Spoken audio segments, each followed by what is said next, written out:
Okay. All right. Let's do this. We're doing it. Yes. Thank you so much for having this conversation with me today. I'm so excited because I've never really sat down and had a conversation with you about your job. So this will be really awesome. I think this will be really good for other people who want to find their way in this industry and don't really know how to get in. Maybe they don't play an instrument or do any of those things, but they know they want to go on tour. They want to see the world with a really cool band. So we're going to dive into it. Today I have Tyler Prange. He is a monitor and playback engineer, and he tours with bands all over the country and also internationally, which is amazing. You've worked with Half Alive, you've worked with Sampha, Stick Figure, Arlo, Chase Atlantic, like all these really cool people, talented musicians. How does it feel to be that cool? I don't feel cool at all.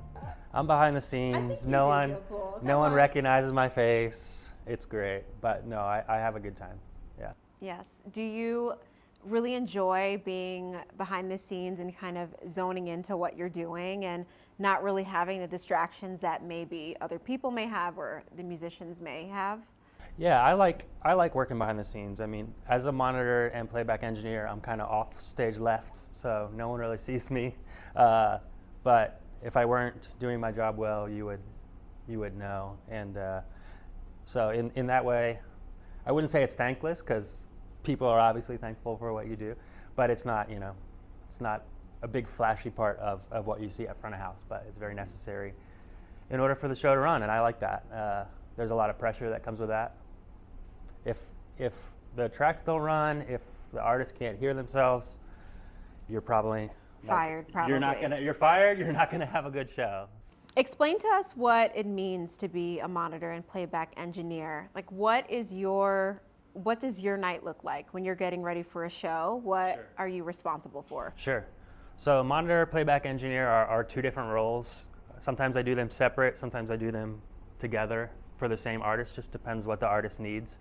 But if you're not a musician, artists on stage wear earphones, custom molded earphones that go to a pack on their belt, and that gives them a mix that they need to hear in order to do the show successfully.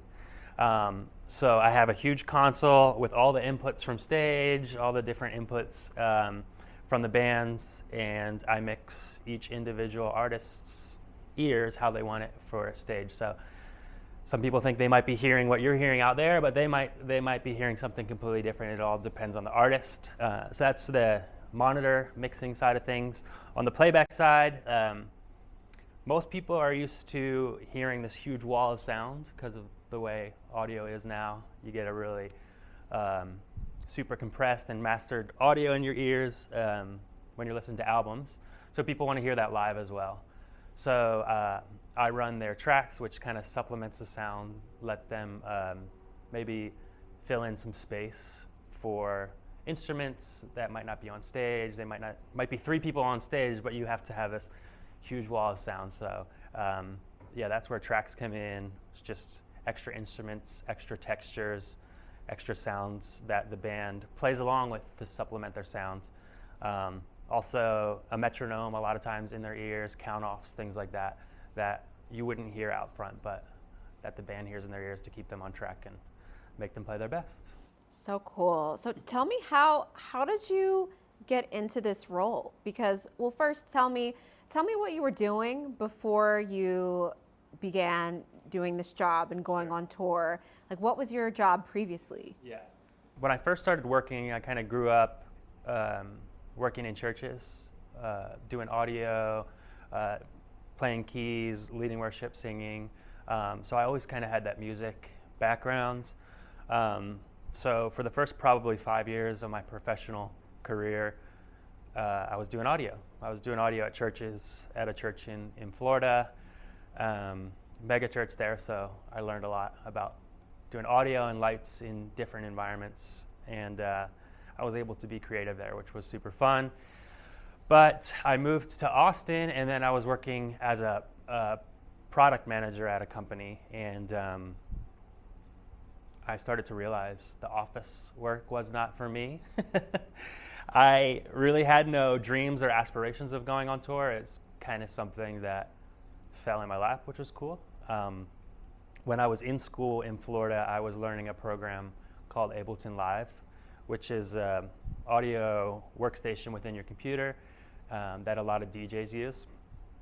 And I just got really good at it because I would use it to play keys at church, run tracks at church. And that's kind of how I got my start. I was working as a product manager, and I was just thinking, I don't think this is for me. The office work is not for everyone. We've talked about this.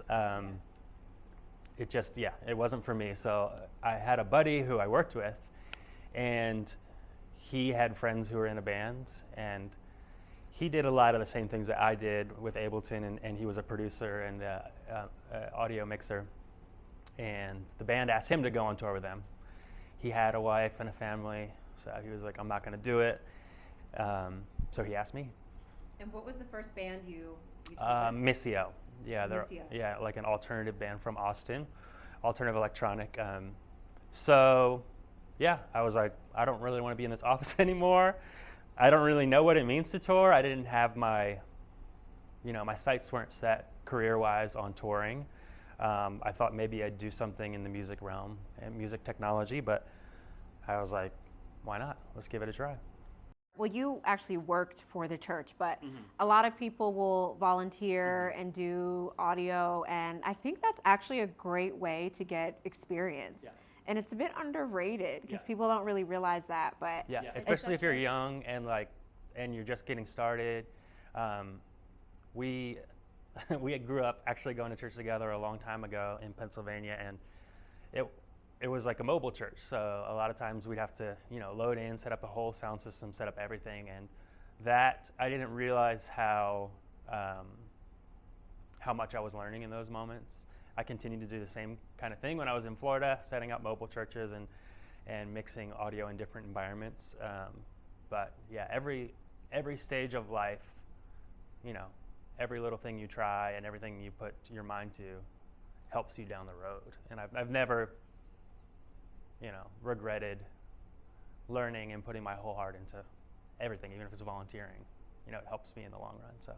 Yes, and that's what I love about experience you have before you do something worthwhile, because all the things that you do, regardless if it's an office job, a 9-to-5, like those skills that you learn there, they're going to help you in the future. Like you're going to be able to use those tools to your advantage. So I love hearing about regular jobs or jobs that maybe people don't think are super exciting, because you learn so much, and there is value in that. So. Yeah, give 100% to whatever you're doing, because that stuff is going to come back in some way, at least for that career, that you want ultimately. So.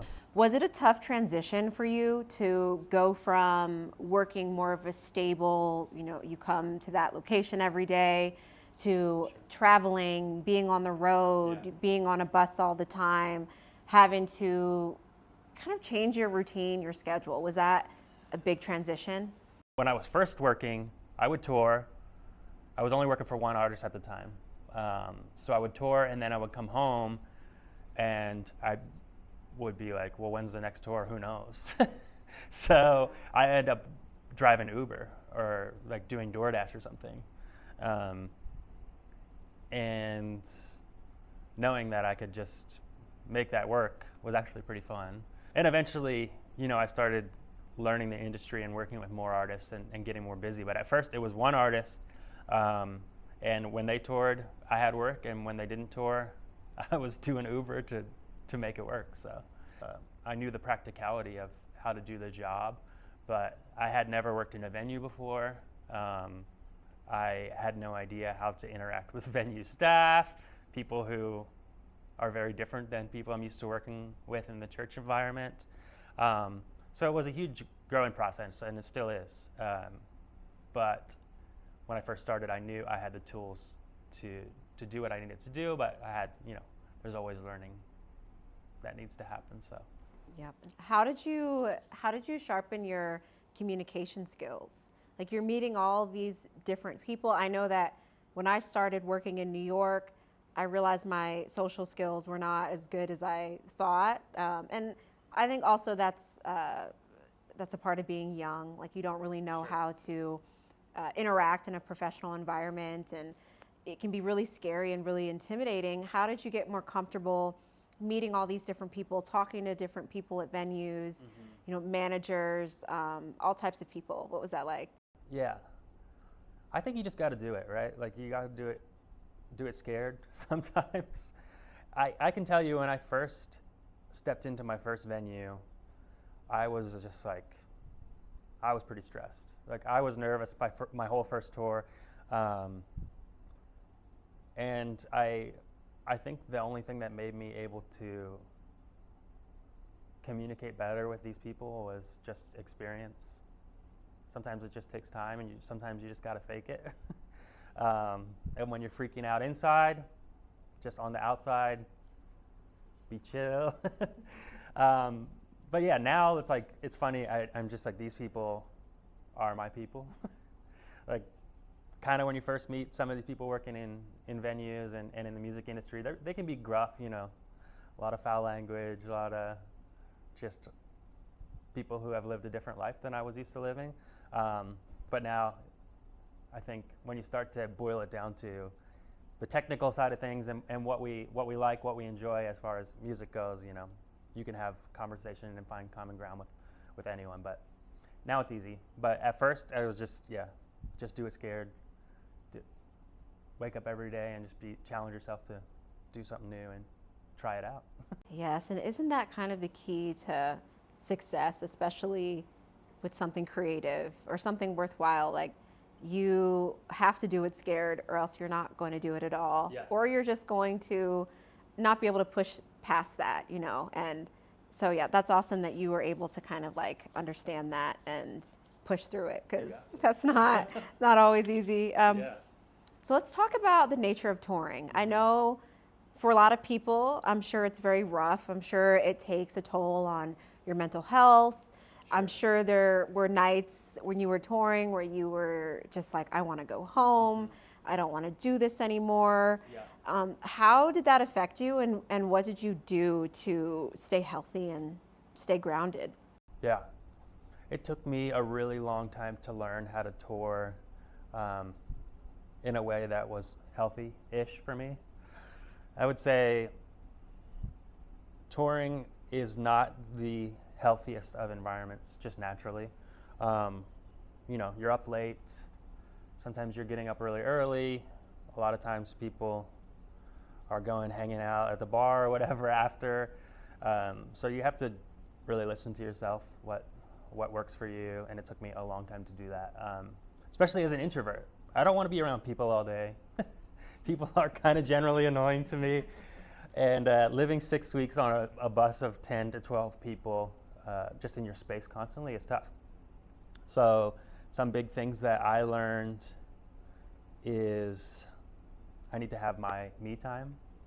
My friend Al, she calls it gentle time. It's just like, after sound check, after line check, I go into the bus, I get into my bunk, and this is like my only safe space, and I close the curtain. And whether that's like listening to a podcast or just taking a nap, like that's probably 2 hours of just everyone knows not to talk to me. And I learned that a little bit later, like probably just these last year or two, that I needed that time. Because about 3 or 4 weeks in, I tell everyone, is like, dude, I'm going to be mad at you 4 weeks in. Because I'm going to be tired of hearing from you. You just don't want to talk to them anymore. Yeah, no. Like, I don't want to hear from you. If I'm grumpy, this is why. So learning how to just listen to yourself. What do you need? On days off, like, do you need for that day to just sit in your hotel room? Maybe. But just as hard to do, like maybe your body wants to just chill in the hotel room, but maybe you need to go out and like do something and like see the city. So just knowing, what you need day in and day out. I will say, really practically, I am a lot more picky now about the jobs that I take because of that exact reason. I don't take jobs. I'm more hesitant to take gigs that I know the environment is not going to be good as far as just living situation, if the bus is filled, if people are messy, like that kind of stuff really plays in a lot more to the gigs that I choose, because I know a lot of it is just surviving out there, you know. It's like I can do any of the jobs with any of the artists, but is it going to be conducive to actually enjoying life on the road? So yeah, that's really important too, because you definitely want the values to align, right? Yeah. I think with anything you're doing, you at least want the values to align, because you know, I mean, everything may not be perfect, right? But if you're touring with a band that you know is not going to be super rowdy or like doesn't have a reputation for certain things, then you're just bound to have a better experience for yourself. So, and I think the industry, a lot of the crew side of the industry is starting to realize that, especially people who are younger and are coming up in the industry, realizing that if I want to do this long term, I have to think about longevity and not just, you know, it's not just the drugs and rock and roll like it used to be. A lot of people are taking it more seriously as a career. But I think overall, people are starting to realize I have to treat my body well. Even artists are realizing, like, I have to do vocal warm-ups. I have to, like, have my downtime, have my personal time, and I think that is a shift in the right direction, in my opinion. What's one of the biggest challenges you faced while on tour? Like, was there a time where you were maybe about to start the show and something goes haywire? Like, what are some of the challenges someone can expect when in your role? Yeah. Anytime working with technology, there is a potential for failure and catastrophic failure. I think that's what is part of the addictive nature of the job. I thrive in that environment. I mean, computers can die when I'm running tracks. I run 2 computers redundant, so if one fails, I can use the next. Consoles can die. I mean, power can go out. There's been times where, you know, the tracks start and it's the wrong song, something like that, you know. But that's part of the beauty of live entertainment. Part of the reason I enjoy that over the monotony of working on a computer or doing an office job. Keeps you on your toes. Yeah, it keeps you on your toes. But for me, I'm an over planner. I'm an over preparer. So my goal is that I think through all those problems ahead of time, so that when they do come up, I know how to you know, address it. I have had consoles go down during a show, which is just like, okay, there's no sound now. You just deal with it. It's happened to the biggest artists, you know. You see those videos of Adele and like she's singing and she's like, well, what's going on out there? There's like no sound. Or Bieber, like the whole sound system goes down. It's just like, it happens. You know, you plan as best you can for the scenarios that you have, but sometimes stuff happens and you gotta roll with it. Yeah, exactly. Yeah. What can you say about relationship building in maybe not just in your professional career, but in general? Has that helped you get future jobs? Because I know with your job, it really is freelance. You know, you work for one tour, right, and then you're looking for the next one. Yep. How does that work for you, looking for your next job? Is it really just the relationships that you've built that have helped you onto the next job? Right. How has that played a role in your career?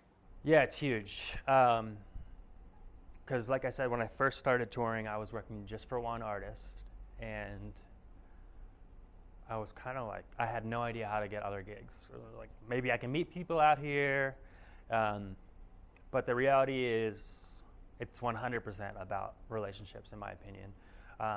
Probably 80% of the gigs that I've had in the last 2 years have been passed to me from friends who I've met on tour.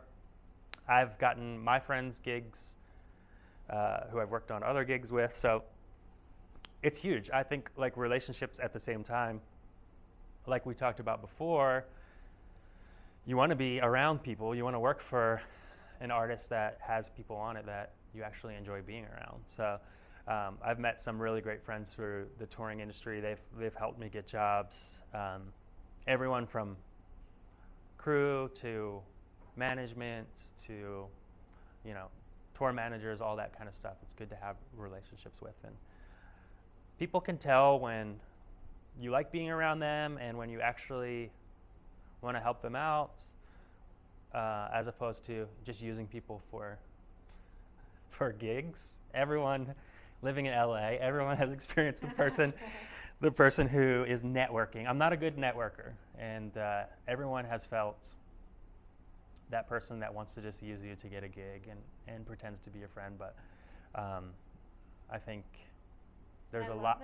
I love that you're speaking on that, because I realize too that I'm not a very good networker. I'm good with talking with people. Sure. I'm great with meeting people, talking with them, but I can't just jump into career stuff. Oh, no. A lot of times I don't even networking events. A lot of times I don't even ask people necessarily what they do. Sure.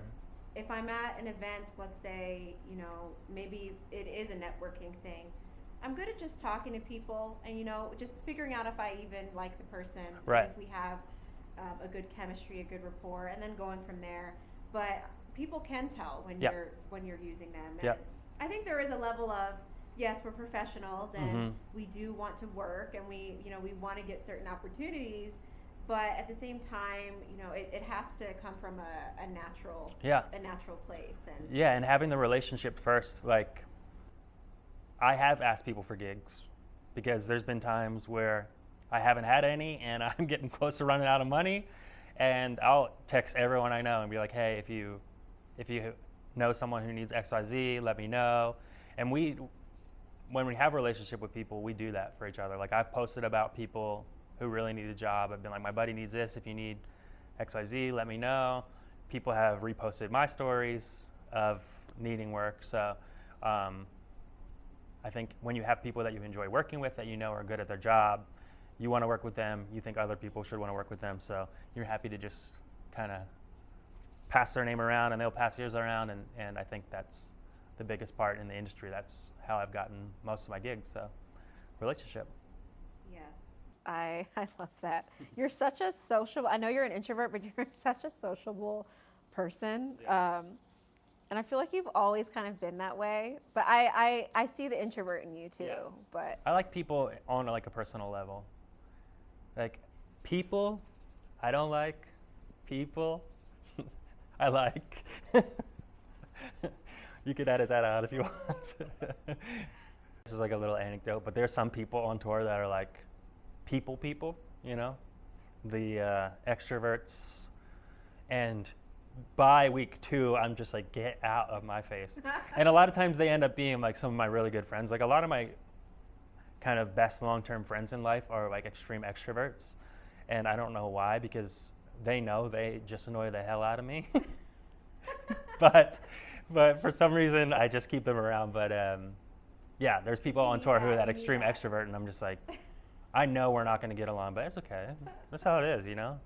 What advice would you give to someone looking to fill your role, to get into playback and monitor engineering? I kind of happened into this career, so I've been asked that question a couple times, and I've had to really like reflect on what would I do. I think there's like some fundamentals that I would recommend to people. Number 1 is just being good. Like, you're never going to regret being really good at your job. And sometimes that takes years to build up. You kind of have to be good and lucky and in the right place at the right time. But I think you can make some of your own luck, right? There's this principle, Ken Coleman, he's like a radio personality, but he talks about the proximity principle. And it's just like, you can't mail in a resume or like send in a resume and get hired. The reality is you have to be around people who are doing what you want to be doing, who are going to put you in the spaces that you want to be in. And like we talked about before, there's a way to do that in a non-sleazy way, but it's like, if you're living in rural Pennsylvania, and you want to be an audio engineer that goes on tour, well, you might have to change your location and go somewhere where they're hiring people like that, where there's people who are actually going on tour, maybe Nashville or LA or New York, somewhere where you're around people who are actually doing the job, and not being afraid to start at the bottom. Like, if you got to go work at a venue and sweep floors and then work your way up to, being an audio engineer there, and then maybe someone will pick you up. Like, artists pick people up from venues sometimes. They might have lost their monitor engineer, he got sick, oh, we're going to take this guy from a venue. Like you said, along the way, you want to develop all those skills, and no one really cares your training, honestly. No one really cares that you have a certification. Like I said, be good at your job, but then also put yourself around scenarios where people will realize that you actually can do this. So, yeah, I think letting people know your intentions too. Like, if you're already working at a venue as an audio engineer, you probably want to start letting people know, like, I want to go on tour. There's nothing wrong with letting people know what you want to do, You don't have to be pushy about it, but some people might not know that you want to do that. So, yeah, man, I want to go on tour. Like, I can do X, Y, Z. That's great. But be good at your job. Be humble. Be willing to start at the bottom, because we all start at the bottom. Like, you're not going to jump and be making a whole bunch of money with your first gig. You might be just a stage tech rolling cables for a whole tour, or for a couple tours. And sometimes you just got to take those gigs and work your way up, get your name known. I think being a humble and good person and a good hang is, like, key. Like, I don't want to work with people who are good at their job but an absolute nightmare to be around. Like, I can think of a couple people who I will never work with again. Wow. And they might be good at their job, but I just don't want to be around them. So, yeah, be good. Shift your life to put you in areas where people are doing what you want to do, and be nice to people. Be good to people. Yes, and I really think it does come down to being good at what you do and 100%. Building relationships. Yep. And you really can't underestimate those two things. Nope. And I think if you are able to hone on those two things, and of course, putting yourself in the right places, in the right positions. You have to position yourself well if you want to be successful, because you need to be around people right. who do what you want to do. But I think it's so important to not underestimate being good, being humble, getting the education you need even. Yeah. I think there's so many resources online for whatever you want to do, yeah. and you just need to learn, make sure you understand what you're doing, yeah. and just go for it. And I think that's a bit of like a double-edged sword, because yes, YouTube exists, and I always say, like, no one has an excuse to be dumb anymore because there's YouTube. And that means, though, that everyone else can rise to the same level that you're at. So you might think you're an expert and great at something, but there's 400,000 other people who are also great at that. So that's where the relationship part really comes in, and the being a good person and being humble really comes in, because you're realizing you're not special. Like, there's a million people who can do your job. That's just the reality of it. But only you can be you to the people, around you. So that's what's going to get you the gigs. Don't be dumb, and be nice. So wise. Yeah. So wise. Don't be an idiot. I know that you will probably not tour forever, yeah. and that you will probably transition at some point. Mm-hmm. But what are some things that you'll hold on to when it comes to this stage of your life and this really awesome, like, career that you've stumbled into? Yeah, I can't overstate the effect that all the travel has had on me, like, in a really good way. Like, I'm so much more diverse as a person than I was 5-7 years ago, because I've had all these experiences. Learning how to interact with people that are so different than you, like we talked about in the beginning with venue staff, people in different countries, like all these different people who have different perspectives than you. I'm going to take that with me wherever I go. If I do move out of music, I'm going to be doing something I know, where I'm moving on my feet, where I'm, interacting with people. I'm not going to go to a job where I'm sitting at a desk. But yeah, right, it's big for you. Yeah, I've said it a million times in this podcast. Yeah, whatever I do, I never thought that I would end up touring.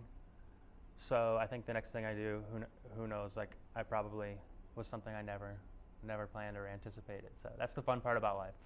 I kind of just keep it open-handed and see what falls in my lap and just be good to people and try and hone your skills in whatever you want to do, and I think life will work out. Yes. Well, that's amazing. I'm so proud of you for really stepping out of the box, because where we come from, not a lot of people really do that. It takes a lot of courage and kind of like self-assurance in a way, that you can leave your environment and start something completely new for yourself, right, and not really being too concerned about what other people think or how other people may view it. But it seems like you really were ready to let life take you where you needed to be. Yeah. And it opened up all these really awesome opportunities for you. For sure. So that is so exciting. Yeah, and I know soon you're going to be touring again with Half Alive. Yep. That's so exciting. Coming to a city near you, so Definitely go see Half Alive. But yeah. I love They're great. that band. They're amazing. And it was so cool seeing you when I got to see you in LA. I've always thought what you do is so cool, and I would love to be on tour one day. It's one of those things, I'm like, I dream of this. It probably won't happen, but I definitely glamorize it in my mind. Yeah. I'm like, I could do that too. So. It's definitely not glamorous, I'll tell you that. Right. I think that's the biggest misconception.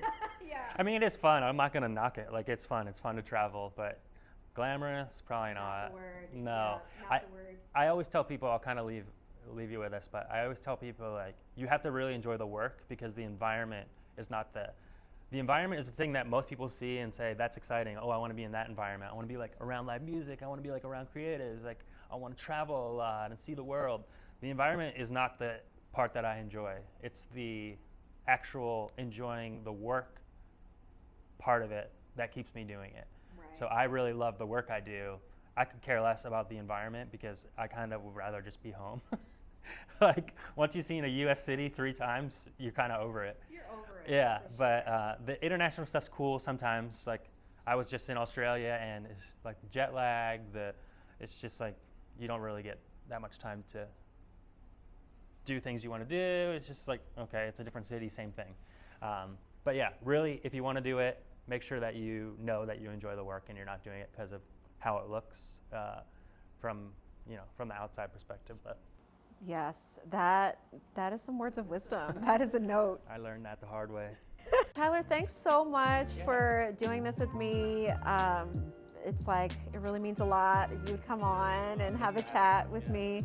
It's so interesting to hear what your experience has been, and I'm really happy for other people to learn from this. And if you're looking to get involved in Tyler's role, I hope that you really learned a lot from this episode and this podcast, and I'm really excited to see you also for the Half Alive show, so that'll be so fun. Well, thanks for having me.